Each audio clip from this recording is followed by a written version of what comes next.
اور سوتیلی ماں۔ ہمیشہ کی طرح اس سال بھی فرحان اپنی چھٹی گزارنے اپنے گھر آئے ہوئے تھے۔ وہ دبئی کی ایک اچھی کمپنی میں ملازم تھے۔ وہ سال کے بعد گھر آتے۔ ان کے گھر میں ان کی بیوی اور ایک بیٹی تھی۔ فرحان کی بیوی شگفتہ بہت نیک دل خاتون تھی۔ وہ اپنے شوہر کی غیر موجودگی میں اپنے گھر کا اور اپنی بیٹی عالیہ کا بہت اچھے سے خیال رکھتی تھی۔ وہ فرحان کی تمام ذمہ داریاں بھی سنبھالے ہوئے تھی۔ جب فرحان دبئی ہوتے تو وہ اپنے گھر کے تمام کام کرنے کے ساتھ ساتھ باہر کا بھی کام کرتی۔ گھر کا تمام راشن بھی وہ خود ہی لے کر آتی اور دیگر کام بھی خود ہی کرتی۔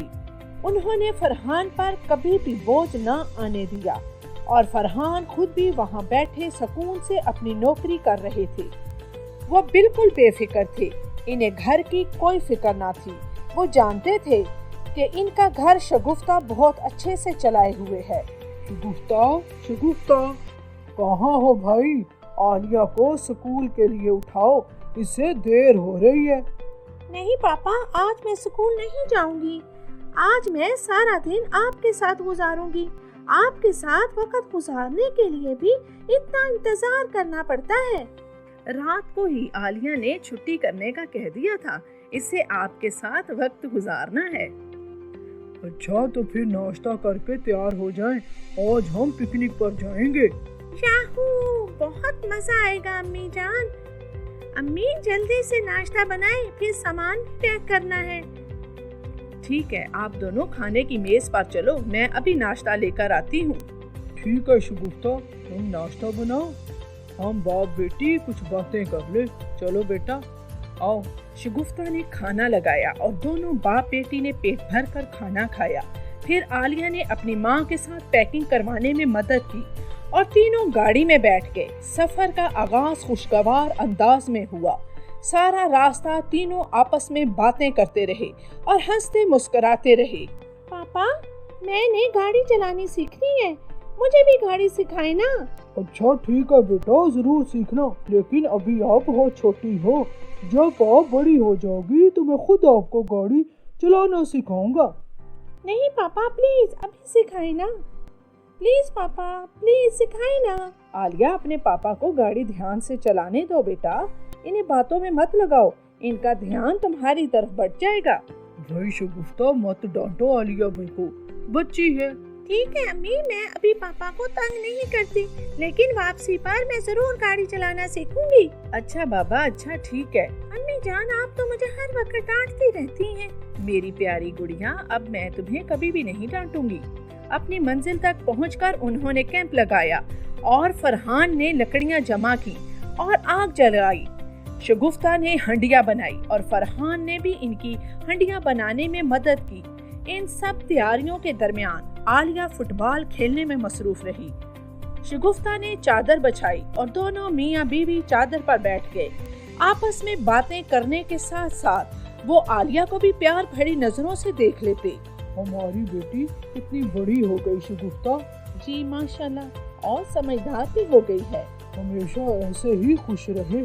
فرحان، آپ مجھ سے وعدہ کریں کہ میں اگر کبھی آپ دونوں سے دور بھی ہو جاؤں تو آپ عالیہ کا خیال رکھیں گے۔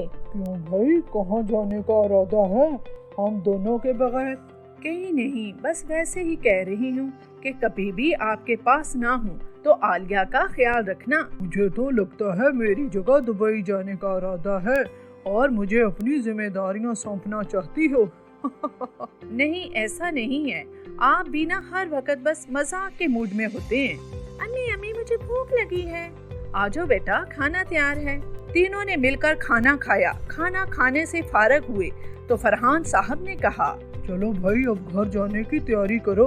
پاپا، تھوڑی دیر اور کھیل لوں؟ بیٹا، رات ہو جائے گی گھر جاتے جاتے۔ بس تھوڑی دیر کھیلوں گی۔ راستہ بہت دشوار ہے، دیر ہو گئی تو آپ کو گاڑی چلانے میں مشکل ہوگی۔ کوئی بات نہیں، میں چلا لوں گا، ہماری بیٹی کو کھیلنے دو۔ عالیہ کچھ دیر فٹ بال کھیلتی رہی اور جب کھیل سے تھک گئی تو والدین کی طرف آئی اور کہنے لگی، میں بہت تھک گئی ہوں ماں، اب گھر چلیں۔ جو حکم میری بیٹی۔ वो तीनों गाड़ी में बैठे और वापसी की राह ली। पापा, आपने कहा था कि आप मुझे वापसी पर गाड़ी चलाना सिखाएंगे। ओह मेरी बेटी, इस बात को भूली नहीं। पापा को ध्यान से गाड़ी चलाने दो गुड़िया। अम्मी, आपने कहा कि वापसी पर पापा मुझे गाड़ी चलाना सिखाएंगे। हाँ बेटा, पर अभी आप छोटी हो, जब बड़ी हो जाओगी तब आपके पापा आपको गाड़ी चलाने सिखाएंगे।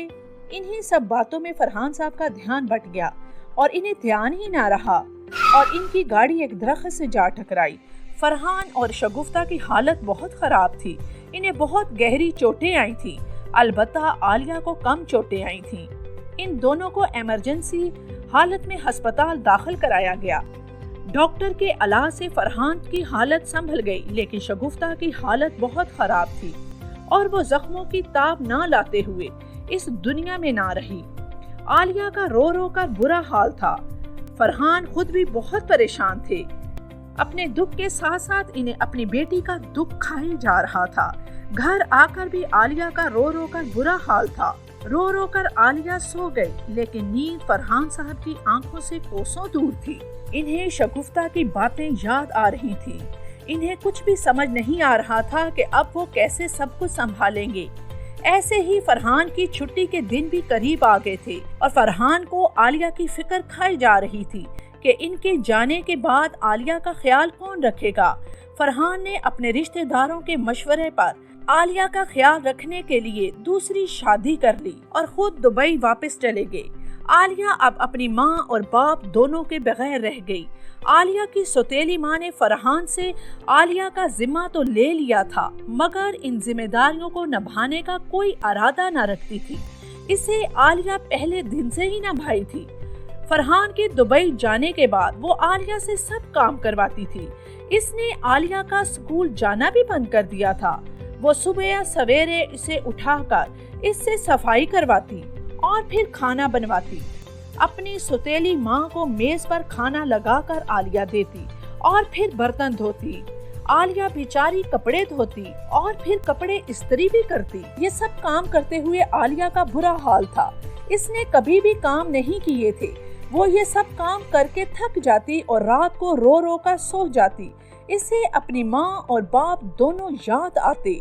उसकी सौतेली माँ बात बात पर उसकी पटाई भी कर देती। इसका बाप इसको रोजाना फोन करता, मगर आलिया बेचारी सौतेली माँ के डर की वजह से कुछ ना बताती, बल्कि वो बेचारी झूठ मूठ की तसल्ली देती कि इसकी सौतेली माँ इसका बहुत ख्याल रखती है, वो इसकी हर जरूरत को पूरा करती है।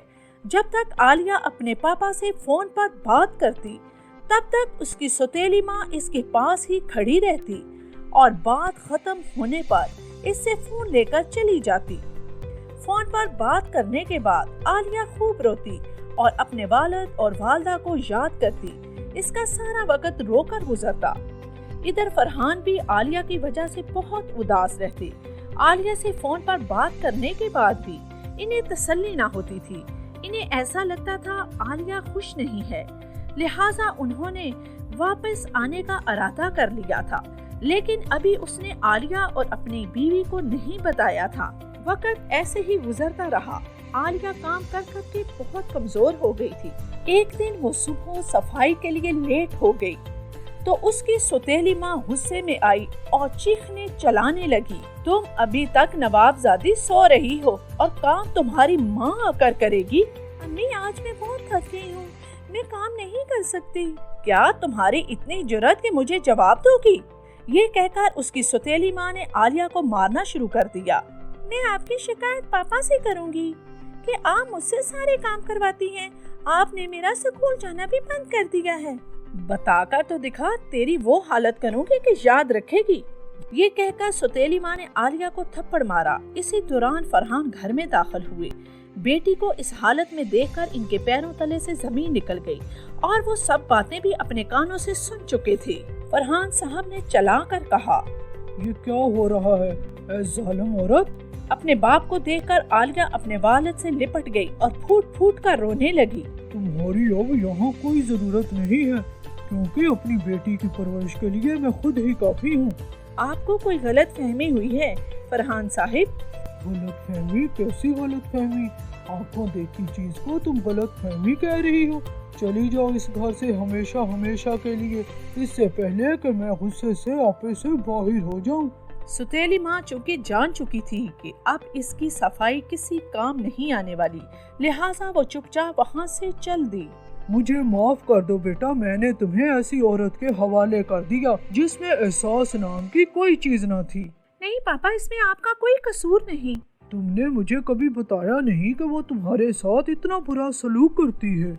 मैंने बहुत दफा बताना चाहा पर मौका ही नहीं मिला पापा। आलिया, आज से मैं तुम्हारा ख्याल रखूंगा मेरी प्यारी बेटी। पापा, आप मुझे छोड़कर तो नहीं जाएंगे ना? नहीं, कभी भी नहीं। मैं हमेशा तुम्हारे पास रहूंगा बेटा, अब मैं कहीं नहीं जाऊंगा। यूं फरहान ने अपनी जिम्मेदारी के साथ साथ शगुफ्ता की भी जिम्मेदारी संभाल ली थी और अब वो दोनों फिर से हंसी खुशी रहने लगे।